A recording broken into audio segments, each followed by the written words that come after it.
Usually when we talk about a medical diagnosis, there's this expectation of like absolute clinical precision. Right, yeah. Like an objective truth. Exactly. Hmm. I mean, you break your arm and the x-ray shows a jagged white line on the radius bone. The doctor points to it and you just have a fact, broken or not broken. Right. And we find a deep psychological comfort in that binary. Mm. We are just desperate for the world to be visible, categorized, and mathematically sound. Oh, absolutely. But the moment you step out of the clinic and into the realm of human psychology, like into the raw, unfiltered mechanics of how power and social hierarchies and survival actually operate, that X-ray machine just shatters. Yeah, it really does. We are suddenly forced to navigate a landscape that is entirely invisible. I mean, you cannot weigh it, you can't measure it in a beaker, and yet it exerts a gravitational pull so immense that it dictates every single move we make, whether we realize it or not. Okay, let's unpack this. Because today, for you, the curious learner joining us, we are decoding what the source material identifies as the fifth law of power. And the premise is pretty stark. It is. It says that so much depends on reputation that you must guard it with your life. Guard it with your life. Yeah. And we are looking at a stack of sources today that span centuries and disciplines. I mean, we have ancient Chinese military stratagems, 17th century French fables, the brutal 19th century PR wars of New York, and the vicious rivalry between the greatest inventors of the modern age. It's a massive scope. It really is. And the goal of this deep dive isn't just to recount the history. Our mission here is to dissect the underlying architecture of human perception. Right. Because the central question we really have to answer is why the human brain is so easily hijacked by this invisible construct. Yeah. We need to explore the cognitive mechanics that allow, the exact same action to be viewed as a stroke of unparalleled genius one day and a horrific, unforgivable crime the next. And it depends entirely on the invisible aura of the person committing it. So let's start by looking at how the real world judges us. And ironically, we're going to do that by leaving the real world entirely for a minute. Oh, I love this part. Yeah, the source material brings us to a dark, deeply cynical animal kingdom fable. This was written by Jean de La Fontaine in the 1600s. And we should clarify, this is definitely not a children's story. Not at all. Yeah. It holds a very uncomfortable, almost cruel mirror up to human nature and really the justice system. Yeah, well, La Fontaine was operating in the 17th century French court, which was, a notoriously treacherous environment. Oh, for sure. He used animals as avatars to expose the hypocrisies of the aristocracy, because doing that directly could literally cost you your head. Right, you had to be subtle. But the psychological dynamics he illustrates are just universal. I mean, they apply just as much to a modern corporate boardroom or like a social media ecosystem as they did to Versailles. So true. So the fable sets the stage with a devastating plague hitting the animal kingdom. The text uses this incredible phrase, calling the pestilence an Acheron filling vial of virulence. Wow. Acheron being the river of woe in the Greek underworld. Right. So it's this apocalyptic scenario. Animals are dying in droves. The fundamental order of nature has just collapsed. I mean, wolves have stopped hunting. The doves have stopped consorting. It's just bleak. Completely. There's no love, no joy, just an overwhelming atmosphere of dread and mortality. Which is actually the perfect psychological petri dish for what happens next. How so?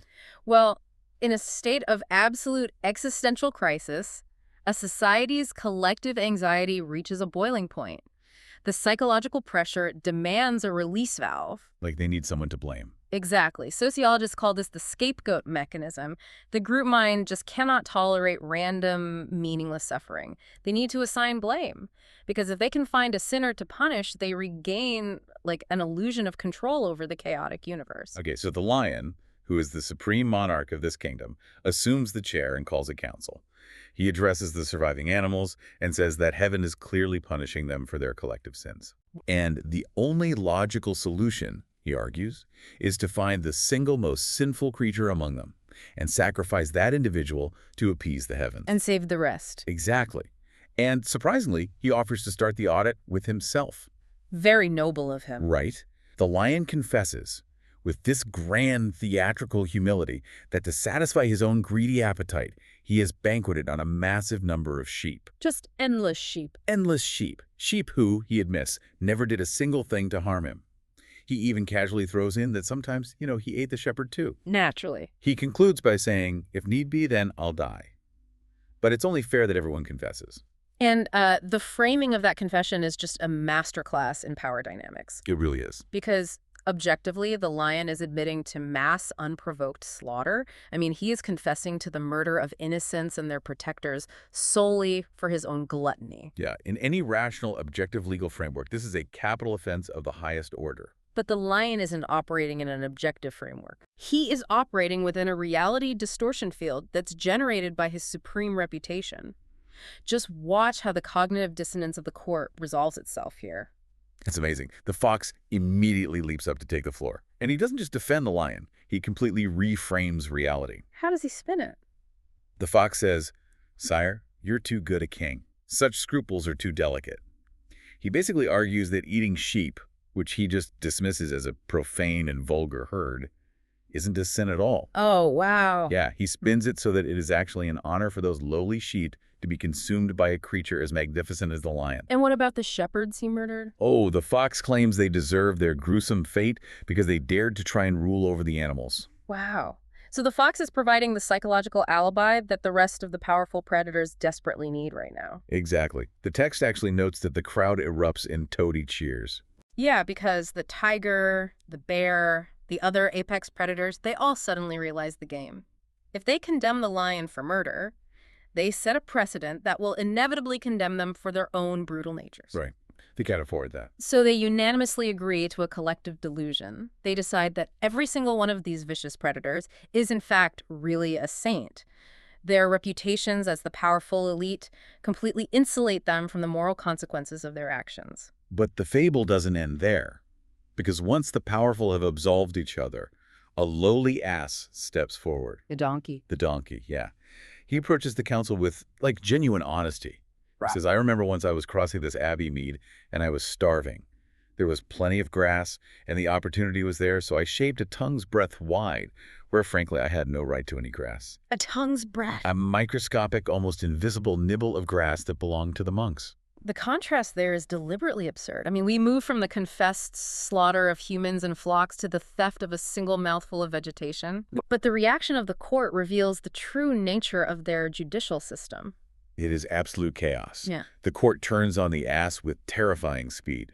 A wolf, who the text specifically notes has some book learning, steps up to act as the prosecutor. Of course. He weaponizes his intellectual reputation to testify that this cursed, mangy beast is the root cause of all their misery. Unbelievable. He whips the crowd into a frenzy over the vile, heinous crime of sequestrating another's grass. The council swiftly decides that the donkey's death alone can expiate a sin of this magnitude, and he is condemned to be sacrificed. Yeah, and La Fontaine distills the entire terrifying mechanism into one concluding moral. He says, "The court, as you're of great or poor estate, will paint you either white or black by turns." That's chilling. It is a chilling indictment of human institutions. The judgment rendered by the animals is entirely divorced from objective morality or harm reduction or the severity of the crime. It has nothing to do with the facts. Nothing. The outcome was entirely predetermined by the perceived standing and reputation of the accused. The lion possesses the reputation of divine right and lethal force, and the ass possesses the reputation of a subservient, disposable beast of burden. You know, this fable from the 1600s feels suspiciously modern. Oh, without a doubt. If I look at corporate America today or the political landscape, do we have modern equivalents to the lion and the ass? Because it seems like we constantly see low-level employees like interns, junior staff getting immediately terminated for a tiny tongue's breadth mistake, like an errant email or a minor protocol breach. Yeah, happening all the time. Meanwhile, a CEO can oversee a catastrophic product launch, destroy billions in shareholder value, lay off thousands of workers, and the board rebrands a failure as navigating complex market headwinds or taking bold visionary risks. Right. The CEO keeps their bonus, and the intern loses their livelihood. Exactly. So is the text saying that fairness just doesn't exist? That is the exact translation of La Fontaine's fable into the modern era. And the source material argues that this isn't just a glitch in the system, it is the fundamental underlying premise of how society operates. Wow. Objective fairness is largely a myth. We like to believe we operate in a meritocracy where facts outweigh optics, but the psychological reality is vastly different. And the reason for this requires us to confront a very unsettling truth about human nature. Which is? People are fundamentally unknowable. Unknowable in what sense? Are we talking about strangers, or does this apply to the people we interact with every day? The text argues it applies to everyone, even those closest to us. Human beings are incredibly complex, contradictory, and deeply guarded creatures. Yeah, that's true. Everyone has secret recesses in their character, hidden motives, and past traumas that they never fully reveal to anyone, sometimes not even to themselves. If we were forced to genuinely sit down and comprehend the sheer, unfathomable depth and unpredictability of the people around us, the cognitive load would break us. It would just be too much data. It would be terrifying to navigate a world where everyone is a volatile mystery. So the brain refuses to do the hard work. We cheat. We rely on heuristics, mental shortcuts. We prefer to ignore the terrifying reality of the unknown and instead anchor our judgments to what is easily visible and digestible. Appearances. Appearances. We look at clothes, body language, titles, and public narratives. In the social realm, we use a person's reputation as a proxy for their actual character. Oh, I see. Reputation is the ultimate cognitive shortcut. Instead of spending months trying to determine if someone is trustworthy, we simply check to see if society has already labeled them trustworthy. Okay, so if the world is going to judge you almost entirely on these superficial shortcuts, if society is going to paint you white or black based on the mask you wear rather than the truth of your soul, then it stands to reason that you cannot afford to let that process happen organically. No, absolutely not. You can't just cross your fingers and hope people guess your character correctly. Yeah. Because they will guess wrong, or worse, a rival will step in and paint your reputation for you. Right. You must become the active, deliberate architect of your own appearances. Reputation isn't something that happens to you. It is a structure you build and defend. And this leads us directly to a historical case study that perfectly illustrates the sheer physical power of a constructed reputation. Yes. We were shifting from 17th century France to ancient China, specifically the War of the Three Kingdoms, roughly AD 207 to 265. And this isn't just a story about a clever trick. It is a demonstration of how a cultivated reputation can operate as an impenetrable, invisible shield on a literal battlefield. Yeah, the strategic maneuver we are about to dissect is widely considered one of the most audacious psychological operations in military history. Okay, so we are looking at the legendary general of the Shu Kingdom, Chuko Liang. He was known throughout the land by the moniker the Sleeping Dragon. Great nickname. Oh, incredible nickname. So in this specific instance, Liang has dispatched his vast main army to a distant camp. He's currently resting in a small, relatively undefended town with only a tiny contingent of soldiers, roughly 100 men. 100 men! That's nothing. Nothing. Out of nowhere, his sentinels come rushing into his quarters in an absolute panic. A massive enemy force is rapidly approaching the town. And this isn't a scouting party, right? No. It is an army of over 150,000 elite troops, commanded by a highly capable and ruthless general named Sima Yi. Let's just pause and consider the tactical reality of this moment for a second. 100 men against 150,000. The math is terrifying. The mathematical disparity is so vast that traditional military doctrine just ceases to apply. There is no defensive formation, no barricade, no amount of localized heroism that can prevent the town from being instantly overrun and annihilated. Most commanders in that scenario would just succumb to the panic. They would either attempt a futile last stand or try to flee out the back gate and inevitably be hunted down by the cavalry. Right. But Liang doesn't lament his fate. He doesn't waste precious seconds trying to figure out how his intelligence network failed him. He instantly pivots to psychological warfare. He issues a series of orders to his men that contradict every single survival instinct you would have during a siege. He essentially weaponizes vulnerability. Exactly. He orders his men to immediately strike all the banners and flags. He tells them to throw the heavy city gates wide open to the approaching army, and then he orders every single soldier to hide. Unbelievable. He completely removes the visual language of defense. Then Liang himself puts on a traditional Taoist robe. He climbs the stairs to the highest, most exposed section of the city wall. He sits down, lights a stick of incense, rests his lute across his lap, and simply begins to strum and chant. Just one man. Just one man, draped in a robe, plucking strings while the smoke of incense drifts into the sky. Imagine the cognitive whiplash for the approaching enemy. It must have been surreal. Sima Yi arrives at the head of this endless ocean of armored infantry and cavalry. The The ground is literally shaking. They are prepared to breach walls, endure arrow fire, engage in brutal hand-to-hand combat. They're pumped for a massive battle. Right. Sima Yi rides to the vanguard and looks up. He instantly recognizes Liang, sitting alone on the parapet. The gates below him are yawning open. Sima Yi's troops are gripping their weapons, waiting for the order to flood into the town and capture the greatest prize of the war. And what does Liang do? Sima Yi stares at Liang, but Liang doesn't look down. He doesn't acknowledge the army. He just keeps playing the lute, lost in his chant. You know, a lesser general, someone without Sima Yi's experience, might have just charged in. But Sima Yi is a veteran tactician, and that experience actually becomes his ultimate downfall in this specific moment. How so? Because Sima Yi studies the open gates, the smoke, the lone figure on the wall. He holds his hand up, keeping his 150,000 men frozen in place. Right. He wrestles with the scenario for a few agonizing moments. Right. And then he turns his horse around and orders his massive army to execute an immediate, disorganized, and speedy retreat. They literally run away from an empty town. The mechanics of this encounter demand deep analysis. I mean, how does a man with a lute defeat an army of that scale? It's mind-boggling. Liang didn't fire a single arrow. He didn't drop boiling oil or spring a physical trap. The actual heavy lifting of turning that army around was performed entirely by Sima Yi's own brain. Wow. The neurobiology of paranoia essentially short-circuited Sima Yi's rational tactical assessment.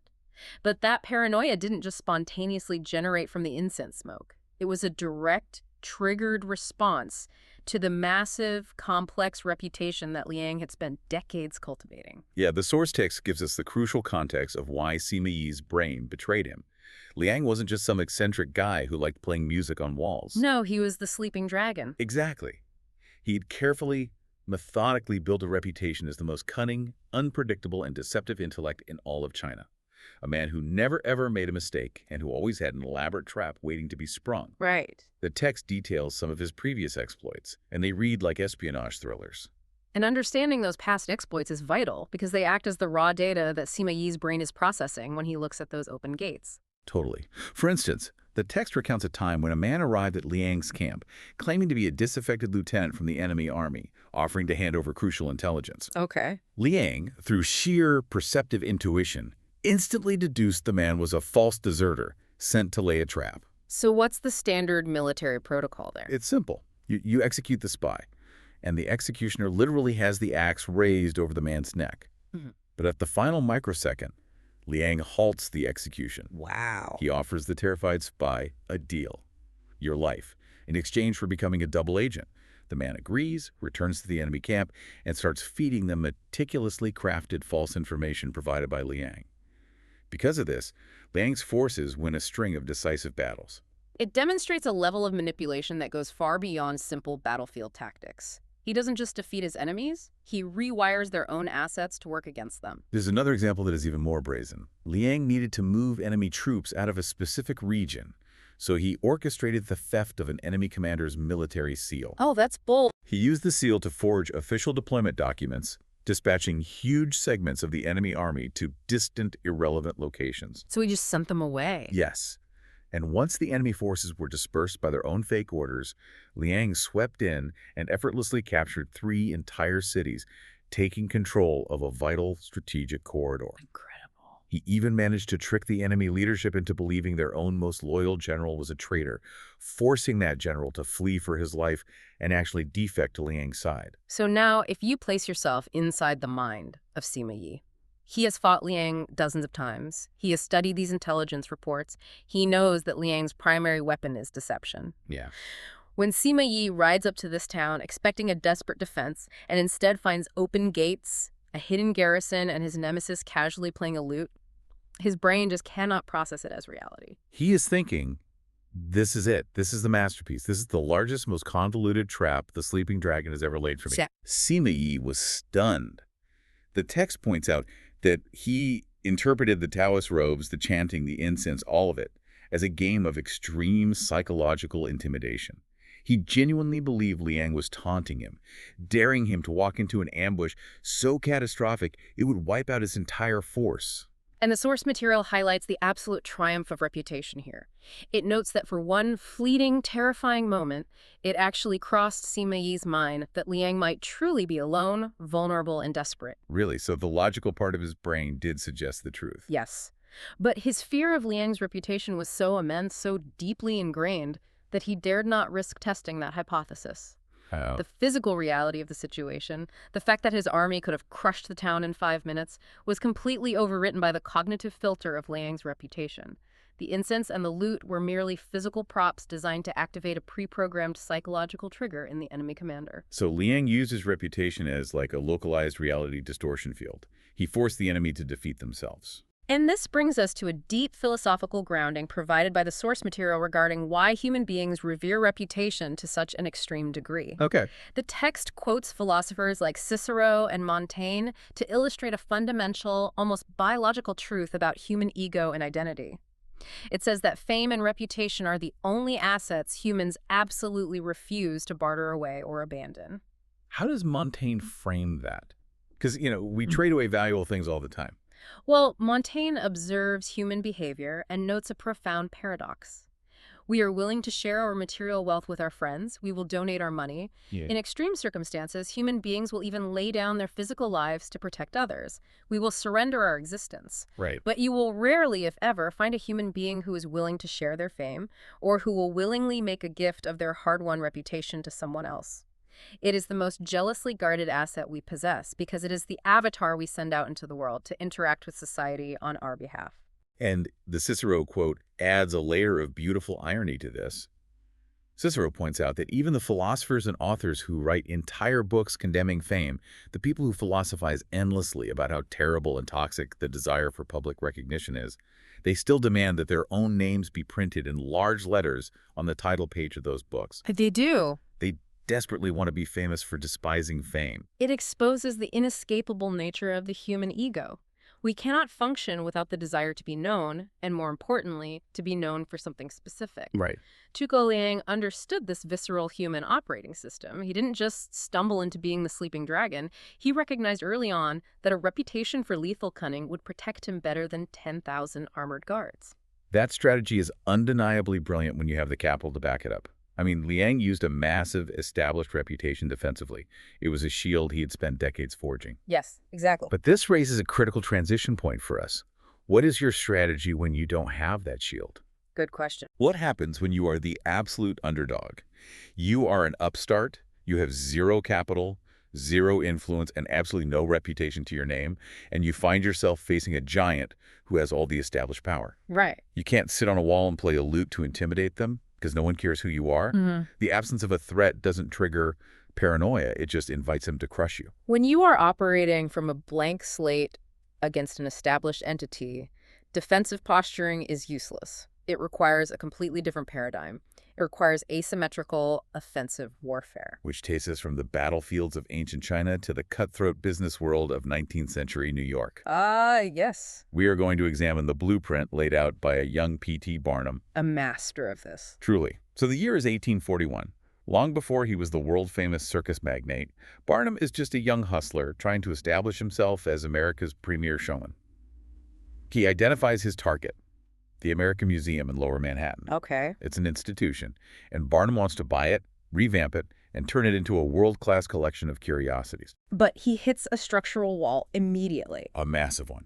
He has absolutely no money. Zero liquid cash. A slight problem when buying a museum. Just a bit. The asking price for the museum's collection is $15,000, which in 1841 is an astronomical fortune. But Barnum is relentlessly creative. He puts together this incredibly complex, convoluted business proposal. Like what? Instead of cash up front, he offers dozens of future guarantees, character references, and complex revenue-sharing promises. He pitches it with such manic conviction that, amazingly, the directors of the museum agree verbally to his terms. A verbal agreement in the realm of high-stakes business is incredibly fragile, however, especially when the invisible weight of reputation enters the equation. And Barnum finds that out the hard way. At the absolute last minute, right before the paperwork is signed, the principal partner of the American Museum reneges. Oh, wow. He completely backs out of the deal with Barnum. Instead, he sells the museum and its entire collection to the directors of a rival, highly established institution, Peel's museum. Barnum is blindsided and furious. He confronts the partner, demanding an explanation for the betrayal. And the partner doesn't even apologize. He just shrugs and explains the cold mechanics of business. We sold to Peel's because Peel's has a proven reputation for stability, and Barnum, you have none. Man, that is a devastating existential blow to a young entrepreneur. The partner is explicitly telling Barnum that his lack of reputation is a terminal disease in the business world. Right. But Barnum's response to this rejection provides a masterclass in aggressive, asymmetrical reputation management. The text breaks his counterattack down into two highly distinct strategic phases. Let's dissect phase one, which we can categorize as sowing doubt. Okay. Barnum realizes a fundamental truth about warfare. If he has no reputation of his own to bank on, he cannot fight Peel's museum on merit. He can't run ads saying he's a better manager because no one will believe him. Right, he has no credibility. Exactly. His only viable option is to systematically destroy the structural integrity of Peel's reputation. He has to fight them in the shadows. So, Barnum launches a vicious, anonymous, and highly coordinated letter-writing campaign in the local newspapers. He adopts various pseudonyms and begins attacking the owners of Peel's, calling them a bunch of broken-down bank directors who have no idea how to actually entertain the public or run a modern museum. Notice the vector of his attack. He doesn't attack the exhibits. He attacks their financial and managerial competence. He hits them directly in the wallet. Barnum's anonymous letters start warning the public and investors not to buy stock in Peel's museum. He argues, quite persuasively, that buying a second museum will spread their already thin resources to the breaking point, and that the stock is destined to plummet. Smart. He creates a narrative of impending financial collapse. And the psychological manipulation works perfectly. The public gets spooked. The stock price starts to tank. Wow. And suddenly, the directors of the American Museum, the guys who just betrayed Barnum, look at the plummeting stock and lose all confidence in Peel's track record. They panic, renege on the deal with Peel's, and in desperation sell the whole thing back to Barnum. If we look closely at the mechanics of this phase one tactic sowing insidious rumors, we see exactly why it is the perfect weapon for someone starting from the bottom. How so? Well, Barnum forces his established rival into an inescapable psychological trap. Think about the dilemma Peel's management faced when those letters started appearing. What are their options? Oh, what do you do? On the one hand, they could publicly deny the rumors. They could open their books, hold a press conference, and try to logically prove they aren't broken-down bank directors. But that looks defensive. Exactly. Human psychology doesn't process defensive logic well. When you defend yourself against a rumor, a residual layer of suspicion almost always remains in the public's mind. The audience instinctively thinks, if these are just lies, why are they defending themselves so desperately? Where there's smoke, there must be a little bit of fire. It perfectly illustrates the old political adage. Yeah. If you are explaining, you are losing. The sheer act of engaging with the smear elevates it to a legitimate debate. Precisely the problem. But look at their only other option. If Peel's decides to take the high road, if they rely on their established reputation and arrogantly ignore the anonymous letters, those doubts go unrefuted. They just sit there. Right. The silence allows the narrative of their financial instability to fester and grow in the public consciousness like a virus. If an underdog sows rumors correctly, the resulting cognitive dissonance infuriates and unsettles the established rivals so much that they often make unforced errors trying to navigate the trap. The mechanics of this are fascinating and deeply relevant. I mean, this isn't just a 19th century newspaper tactic. This is the exact blueprint for modern asymmetric warfare on the internet or in corporate PR smear campaigns. Oh, absolutely. You drop a vague, highly emotional, hard-to-disprove rumor onto social media, and the target is instantly paralyzed. But, I have to push back on the long-term viability of Okay, things. what's your concern? Isn't relying on outright slander incredibly dangerous? If the public or the press eventually traces those anonymous letters back to Barnum, doesn't he instantly brand himself as a bitter, petty, untrustworthy saboteur? Does the text address the risk of playing in the mud? It addresses it directly, and the text explicitly warns against relying on outright slander as a long-term strategy. So it is dangerous. Very. Slander and anonymous attacks are ugly, blunt instruments. They are highly effective only when you have absolutely nothing to lose, when you are the invisible underdog. In that phase, your only goal is destabilization. Right. But the moment you achieve a victory, the moment you have a building with your name on it, the physics of reputation change. Once you have established your own base of respect, utilizing outright insult and slander will dramatically backfire. It makes you look insecure, vindictive, and small. That makes sense. That is why Barnum, demonstrating his genius, immediately shifts his methodology once he acquires the museum. He moves to phase 2. Let's follow that pivot. So Barnum successfully acquires the American Museum. He is finally in the game, building his own brand. Meanwhile, Peale's museum is staggering. They've lost the deal, their stock took a hit, and they need to reassert their dominance. So what's their move? So Mr. Peale decides to fight back by elevating his brand. He wants to look objectively better and more sophisticated than Barnum. Peale starts promoting his museum as an institute of highbrow, scientific entertainment, deliberately contrasting it with what he implies are Barnum's vulgar, low-class freak shows. Trying to take the high road. Exactly. To anchor this new highbrow reputation, Peale starts featuring daily exhibitions of mesmerism. This was a massive trend in the 1840s, essentially early-stage hypnotism, draped in the language of cutting-edge science. It is seen as highly sophisticated, and it starts drawing massive crowds back to Peale's. So Barnum is challenged again. His rival is regaining ground, but because Barnum is no longer an invisible nobody, he cannot write anonymous letters calling Peale a fraud. He has to attack openly, but he can't look petty doing it. Which introduces phase 2, the weaponization of ridicule. Yes. Barnum doesn't write angry editorials debunking mesmerism. Instead, he organizes his own rival mesmeric performance at his museum. He advertises it heavily. When the crowd gathers, Barnum himself gets up on stage. He brings up a little girl and, with great theatrical flourish, supposedly puts her into a deep, unbreakable mesmeric trance. Okay, setting a scene. Then he invites members of the audience on stage and tries to hypnotize them. And he fails. He fails completely and spectacularly. He waves his hands, he stares into their eyes, and nobody falls under his spell. The volunteers look around confused, and the audience starts laughing at Barnum's apparent incompetence. He is deliberately playing the fool to set the trap. Exactly. Barnum acts increasingly frustrated by the laughter. He stops the show and announces to the crowd that he will prove the science is real. To demonstrate that the little girl is in a genuine, scientifically profound trance, he declares he is going to cut off one of her fingers, and because of the mesmerism, she won't feel a thing. The theatricality is brilliant. It ratchets the tension from comedy to horror in a second. It really does. He literally pulls out a knife and begins lightly sharpening it on stage. He approaches the seemingly unconscious girl, and right at the pinnacle of the tension, as the blade gets close, the little girl's eyes pop wide open. Oh my God. She screams, jumps out of the chair, and runs off the stage as fast as she can. The audience is stunned for a millisecond, and then they erupt. They roar with delight. They realize they've been played, that the entire performance is a massive, elaborate parody of Peale's highbrow science. That is genius. Right. Barnum repeats this satirical performance every day for weeks, and the result is devastating. The psychological fallout for Peale is terminal. It really is. Because after seeing Barnum sharpen a knife and a little girl run away screaming, no one in New York can walk into Peale's museum and take a serious, quiet scientific mesmerism show seriously anymore. Of course not. Every time Peale's mesmerist waves his hands, the audience is giggling, thinking of Barnum's knife. Attendance at Peale's plummets catastrophically, and their premiere show closes within weeks.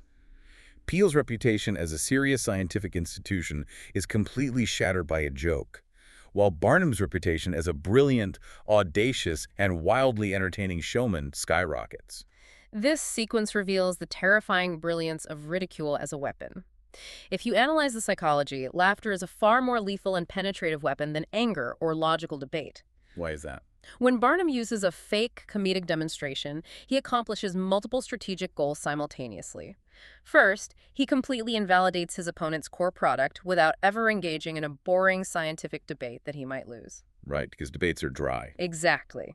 Second, he bypasses the audience's critical thinking. You cannot critically analyze a premise while you're laughing at it. The humor disarms the intellect. It's like rhetorical judo. He didn't use his own weight to crush Peale. He used the immense cultural weight of Peale's own self-seriousness against him. That is the perfect analogy.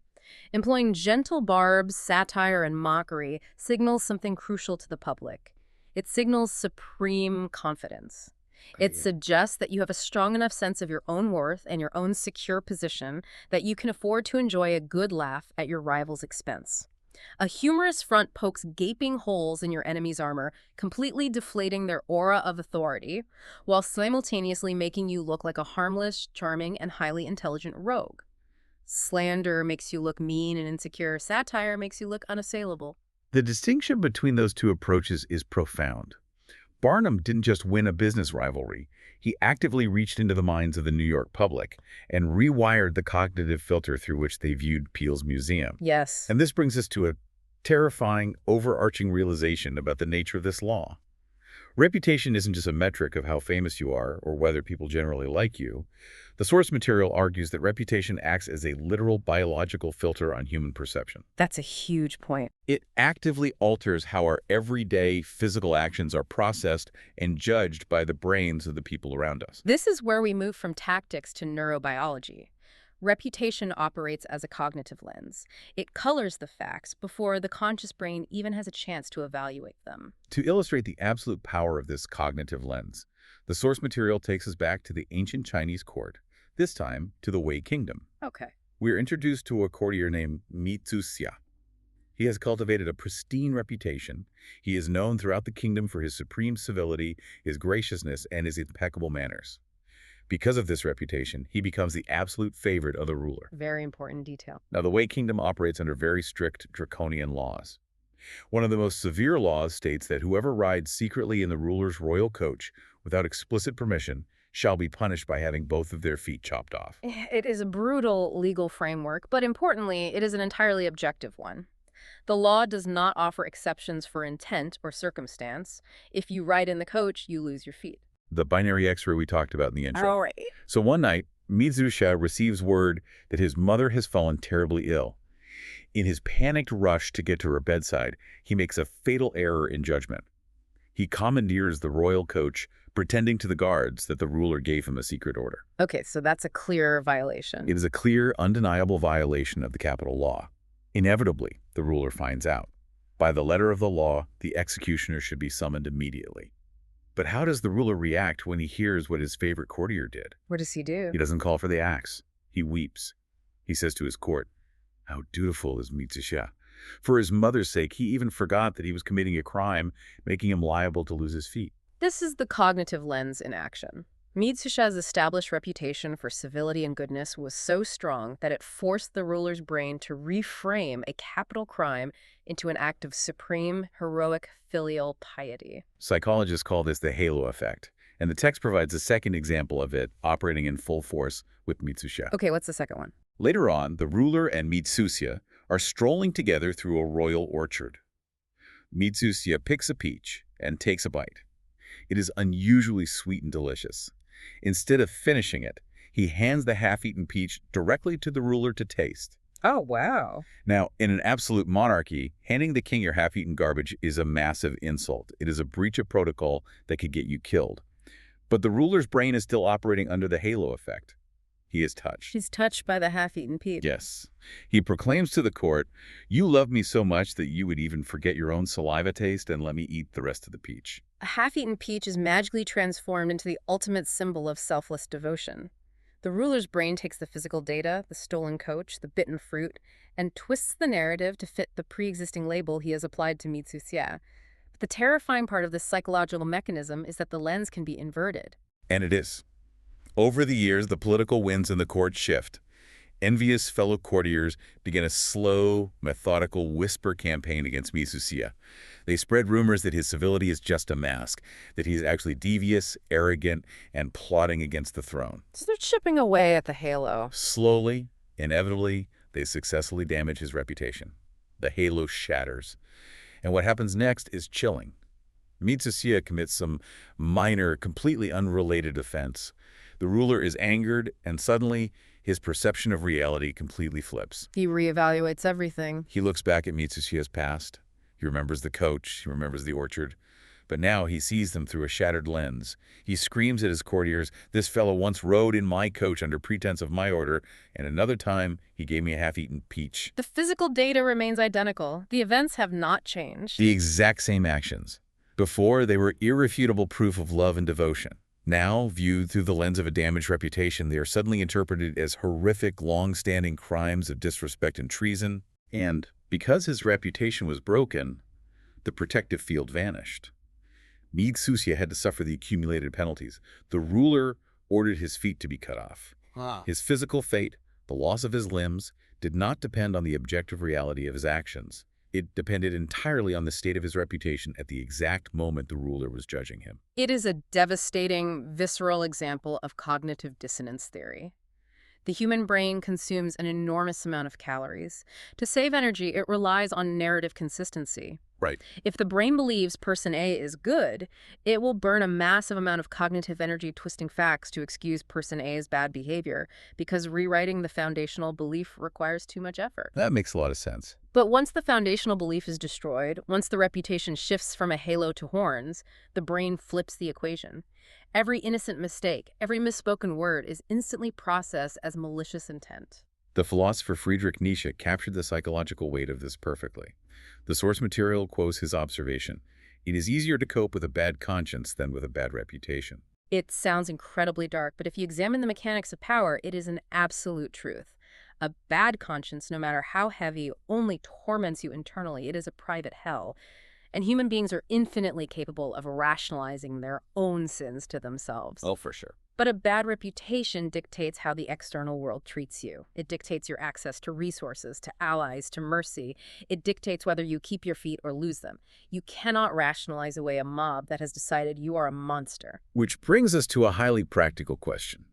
If reputation is this all-powerful cognitive lens, if it literally dictates our physical safety and success, how do we build a durable one? How do we construct a halo? The source material gives very specific, perhaps counterintuitive advice here.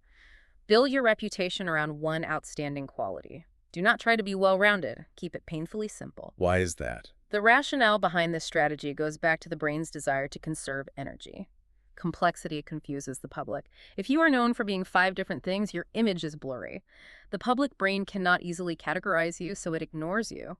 Oh, I see. You want a single, razor-sharp calling card that announces your presence and places others under a specific spell the moment your name is spoken. The text gives 3 incredible historical examples of this single quality focus, spanning totally different disciplines. First, it looks at Giacomo Casanova. Okay. He didn't try to be known as a great writer, a brilliant financier, and a loyal friend. He built his entire reputation around one singular axis: seductiveness. And the paradoxical result of concentrating all his reputation on that one trait was that it made the physical act of seduction infinitely easier. Right, because the reputation precedes him. Exactly. Women heard the whispers of his almost supernatural powers. They became immensely curious. They wanted to discover for themselves what made him so irresistible. The reputation literally paved the way for the reality. The expectation of seduction did half the work before he even spoke a word. The psychological concept there is a self-fulfilling prophecy generated by expectation. We see the exact same mechanic utilized in a brutal military context with General Erwin Rommel during World War II. Oh, the Desert Fox. Exactly. Rommel cultivated a highly specific reputation in the North African theater. He was the master of cunning maneuverability and high-speed deception. He was the Desert Fox. This single-trait reputation struck absolute terror into the Allied command. And the text notes the extreme physical consequences of that terror. Yeah. There were instances where Rommel's forces were completely depleted. He was out of gas, his supply lines were cut, and British tanks outnumbered his remaining armor 5-1. By all objective military metrics, he was defeated. Right. Yet, entire cities would preemptively evacuate just at the panicked rumor that Rommel was approaching. Yeah. His reputation for pulling impossible tricks out of thin air fought the battle and cleared the territory before his exhausted troops even arrived. And for a modern diplomatic example, the text points to Henry Kissinger. Love him or hate him, Kissinger's reputation was singular. He was the man who could iron out impossible differences. His reputation for shuttle diplomacy and navigating intractable conflicts became so culturally dominant that it altered the behavior of the people he negotiated with. No world leader wanted to be seen as the one person who was so stubborn and unreasonable that even Henry Kissinger couldn't sway them. Wow. The mere fact that his name was attached to a peace negotiation suddenly made the treaty seem like a fait accompli. It creates an aura of inevitability. And the text makes a brilliant, deeply Machiavellian observation about the secondary benefits of a singular reputation. What's that? It argues that a strong reputation doesn't just exaggerate your strength. It actively provides a smokescreen for your weaknesses or ulterior motives. It states that a fiercely protected reputation for honesty will actually allow you to practice all manner of deception. Oh, that's wild. Right. If you have spent 10 years convincing everyone in the industry that you are the most honest, transparent person in the room, they stop checking your math. The auditors look the other way. The brain's heuristic says he is honest, so it stops looking for the sleight of hand. It is the ultimate Trojan horse. Your defining quality becomes a shield that prevents critical scrutiny of your other actions. Which makes me want to pause and consider how this applies outside the pages of the history book. Like if you are sitting in a meeting tomorrow or navigating your own industry, it is worth asking yourself a very uncomfortable question. What is your one sterling quality? Yeah, what's your brand? When you log off a call or leave a room, what is the single adjective people use to define you? Are you the relentlessly reliable one, the ruthlessly creative one, the fixer? Because the trap we all fall into is trying to be everything to everyone. Right, we want to be liked. We want to be known as the nice, hardworking, creative, detail-oriented team player. But if we follow the logic of this law, isn't being a jack of all trades essentially a massive failure of reputation management? According to the mechanics of power laid out in the source, yes. It is a catastrophic failure. If you are known as a jack of all trades, your reputation is fundamentally blurry. You lack a sharp, defining edge. Makes sense. A blurry reputation does not inspire fear in your rivals, it does not inspire awe in your allies, and it certainly doesn't precede you into a room to do the heavy lifting for you. Yeah. You are demanding that society exert cognitive effort to figure you out, and society will simply decline the invitation. They don't have the time. No. You want a reputation that operates automatically. With one stroke of its wand, it should double your physical strength. But let's look at the dark side of this equation. What if the damage is already done? What if your defining adjective is currently negative? What if you have already acquired a reputation for being completely unreliable or hot-headed or hopelessly vulgar? Once the cognitive lens has shifted from a halo to horns, does the text offer any mechanism for a reset? How do you climb out of the mud when every single action you take is viewed with suspicion? The text does offer a specific remedy for reputation rehabilitation, but it comes with a prerequisite. You have to swallow your ego and accept a hard truth. Yeah. You cannot fix a bad reputation purely through your own isolated actions. Why not? Because, as we established with the halo effect, people view your actions through a tainted lens. If you have a reputation for being deceitful and you suddenly start acting incredibly honest and generous, the public will not think, oh, he's changed. They will think, what is his hidden angle? What is the trap? Right. Everything you do to try and look good will actually reinforce their suspicion. So you were trapped in a paradox.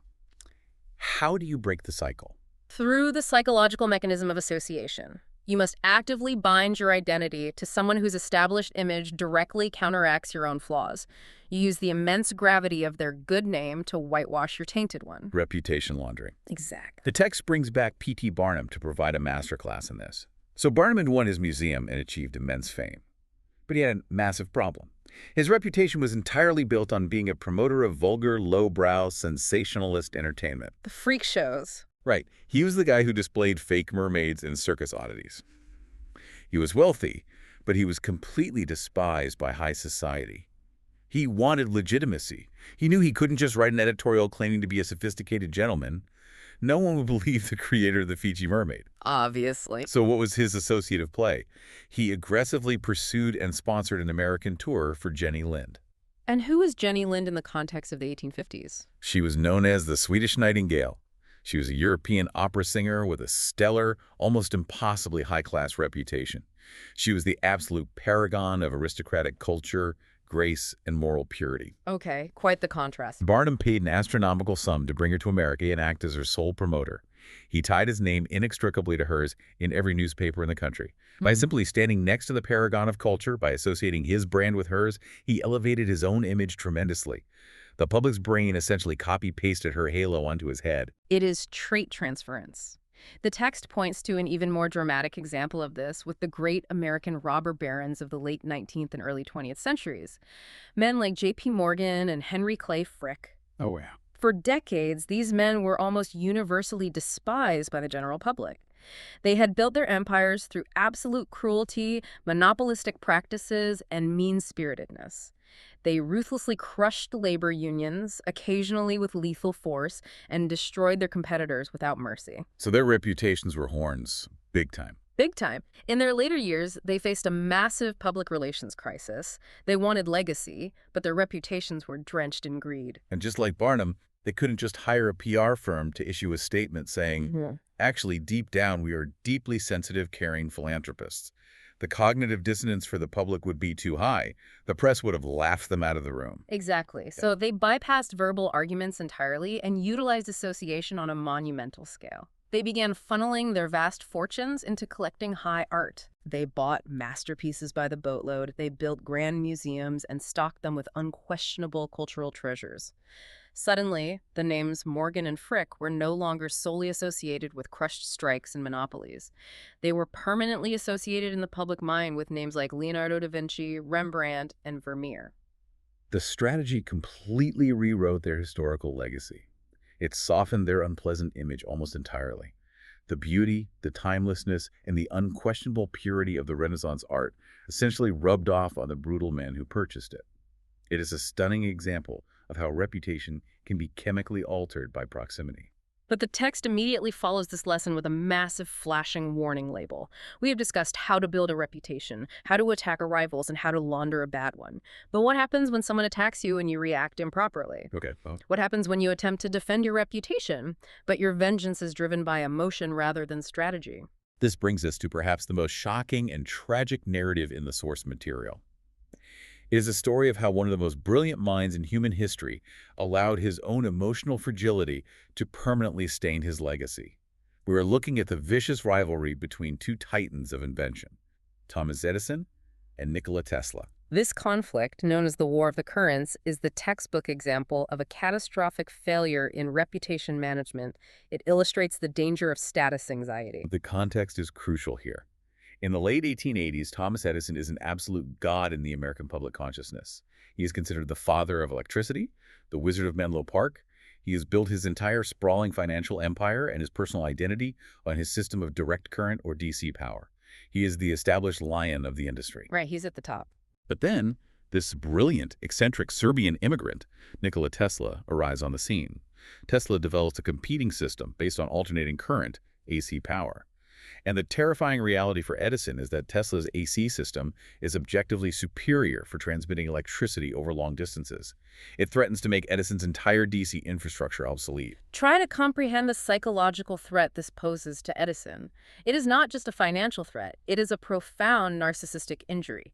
He is the self-made genius of America, and he is being out-innovated by a younger, formally trained visionary.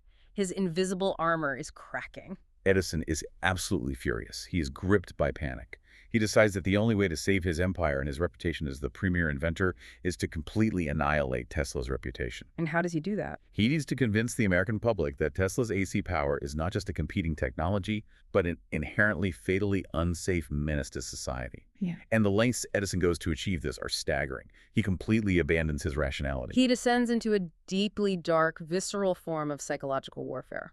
He does. To prove that AC current is a lethal threat, Edison actually begins capturing stray animals, dogs, cats, even horses, and he publicly electrocutes them to death using Tesla's AC current. It's just horrific. He invites reporters to witness these gruesome spectacles, trying to permanently link the concept of AC power with the imagery of violent death. Oh, it is a horrifying abuse of his platform, but the desperation doesn't stop there. It gets much worse.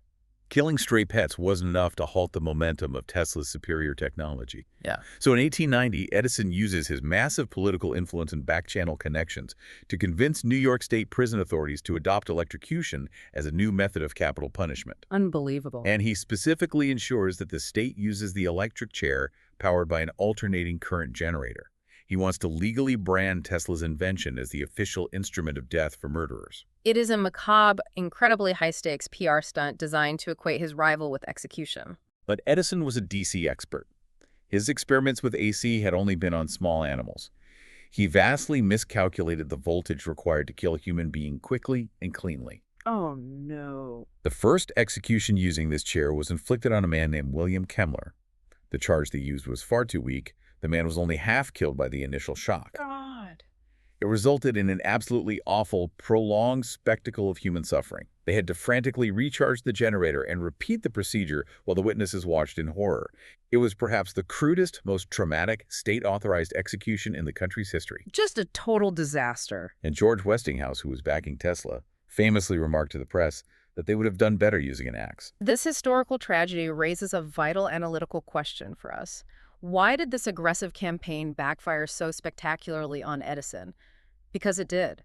The text explicitly notes that at the time, this vicious campaign damaged Edison's own reputation far more than it ever damaged Tesla's. Edison eventually had to retreat from the PR war entirely. Why did Barnum's attack succeed while Edison's failed? Yeah, if the goal is to ruin a rival, why did Edison's tactics blow up in his own face? Because Edison violated the fundamental physics of his own status. He took the low road. When the public looked at the mangled pets and when the press reported on the botched, horrific execution, they didn't see a confident, objective scientist proving a technical point. What did they see? They saw naked, desperate vengefulness. They saw deep insecurity. Edison's extreme actions inadvertently signaled to the world that he was absolutely terrified of Nikola Tesla. When you are the established giant and you attack an upstart with that much visible hatred, excessive force, and desperation, it draws far more attention to your own pettiness and vulnerability than it does to whatever flaw you are trying to expose in your rival. It shattered his own cognitive lens. How should a person in his position have reacted to a threat? The text provides a brilliant, concise analogy that sums up the proper power dynamic perfectly. It states, "The mighty lion toys with the mouse that crosses his path. Any other reaction would mar his fearsome reputation." Edison, the undisputed lion of electricity, reacted to Tesla not by toying with him, but by panicking like a terrified mouse cornered by a cat. And when you panic, when you show fear, you voluntarily take off your invisible armor. If your reputation as a genius is truly solid, you don't need to electrocute neighborhood dogs to prove your point. You use subtler, more confident tactics. But Barnum did. You use satire, as Barnum did. You calmly dismiss the competition or you quietly out-innovate them. The moment you become visibly angry, defensive at slander, or lash out with grotesque force, you prove to the world that your reputation was never as unassailable as you claimed it was. Edison's massive historical miscalculation proves just how fragile reputation can be. It requires constant vigilant management, even for someone whose name is literally glowing on light bulbs across the globe. Right. Which brings us to the final, uncompromising principle of this entire deep dive. This is the absolute bottom line of the source material. For almost all of the other laws of power and social dynamics, there are exceptions. There are specific tactical situations where you should do the exact opposite of what the rule suggests. But the text is definitive on this point. There are no exceptions here. None. The text explicitly states, there is no possible reversal. You cannot opt out of this game. Reputation is critical, and there is zero tactical advantage to ignoring it. It is presented as a fundamental law of social physics.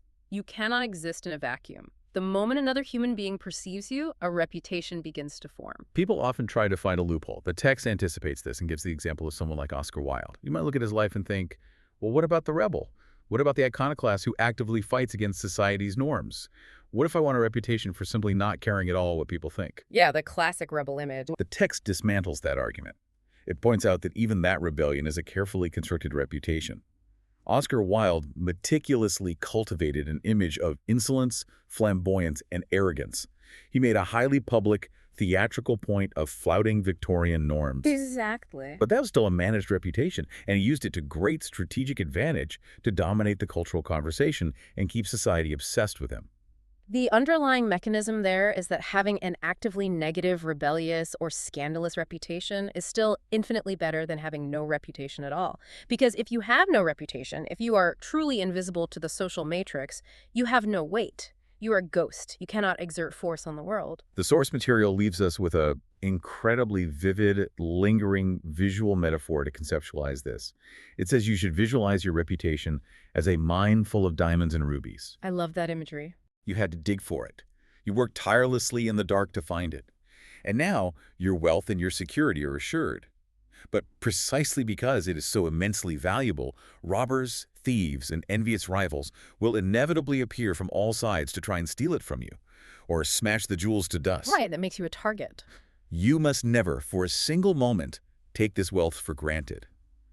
And furthermore, the text notes that time itself diminishes the luster of the jewels. A reputation is not a statue you build once and leave in the town square. It is a living organism that must be constantly renewed, defended, and polished. To understand the ultimate compounding benefit of that constant polishing, the text quotes the Renaissance diplomat Baldassare Castiglione. He advised the aspiring courtier to meticulously ensure that wherever he travels, he is preceded by a pristine reputation. Why is that so important? Because that fame, which rests on the collective opinions of many, fosters a certain unshakable belief in a man's worth. It literally prepares the neurochemistry of everyone in the room to respect you, to fear you, or to defer to you long before you even cross the threshold. Your reputation does the negotiating while you are still sleeping. If you're navigating your career, your social life, or your industry today, it is incredibly tempting to fall into the modern cultural trap of proudly proclaiming, "I don't care what other people think of me." It sounds so fiercely independent, it sounds noble. Sure it does. But the harsh mathematical truth of this source material is that if you adopt that stance, you aren't being noble. You are simply abdicating control. You are letting others decide your fate for you. Human beings are social animals. We cannot live outside the tribe. No, we really can't. We rely entirely on the opinions of others to secure funding, to get hired, to find partners, and to survive crises. Believing you can escape the game of appearances is a dangerous fantasy. If you want to be the master of your own destiny, you have no choice but to be the master of your reputation. It represents the ultimate taking of responsibility for your life. You are the author of your own public face. If you arrogantly leave the canvas blank, someone else, a rival, a critic, or just the chaotic rumor mill, will paint a story on it for you. And historically speaking, you will not like the ending they write. We have covered an immense amount of conceptual ground today. We started with the psychological mechanisms of La Fontaine's doomed ass, condemned to death for a single blade of grass, simply because he lacked the protective halo of power. Right. We unpacked the cognitive short circuits of Chuko Liang's empty city, witnessing how an invisible shield of cultivated paranoia turned back an army of 150,000 men. We analyzed the asymmetrical warfare of P.T. Barnum, dissecting how the strategic deployment of doubt and the weaponization of ridicule can dismantle an established giant. It's just so fascinating. And we confronted the tragedy of Thomas Edison, seeing how emotional fragility and desperate vengeance can permanently stain a historical legacy. It provides a comprehensive, unified theory on the mechanics of human perception and the architecture of power. But before we close, there is one final, unmentioned puzzle buried in the logic of this text. A thought to mull over when you go about your day. We established early on that the fundamental premise of this law is that a person's true character remains a secret recess, fundamentally unknowable to the outside world. Yes, exactly. Reputation is therefore an entirely artificial construct. It is a brilliant, carefully curated mask that we wear to manipulate the cognitive lenses of society. It is a necessary armor for survival in a complex world. But here is the provocative question. What happens to the human soul when that mask becomes completely dominant, when you craft a reputation so incredibly powerful, so perfectly tuned, that the entire world, your colleagues, your friends, the public only ever interacts with the mask? Can you, the creator, eventually become trapped inside your own brilliant creation? Oh, that's heavy. If Casanova was only ever perceived through the lens of a seducer, or if Chuko Liang was only ever viewed as an unpredictable trickster, did they lose the ability to just be a vulnerable human being? When the law dictates that you must guard your reputation with your very life, is there a hidden danger that you will eventually sacrifice your authentic life just to maintain the illusion? That is the ultimate silent cost of wielding this kind of power. The armor can eventually become a cage. It's a heavy paradox to carry, but it is one worth considering the next time you manage your own image. Thank you so much for joining us on this deep dive. Examine your own mine of diamonds, polish your rubies, and guard them closely before someone else decides their value. We'll see you next time.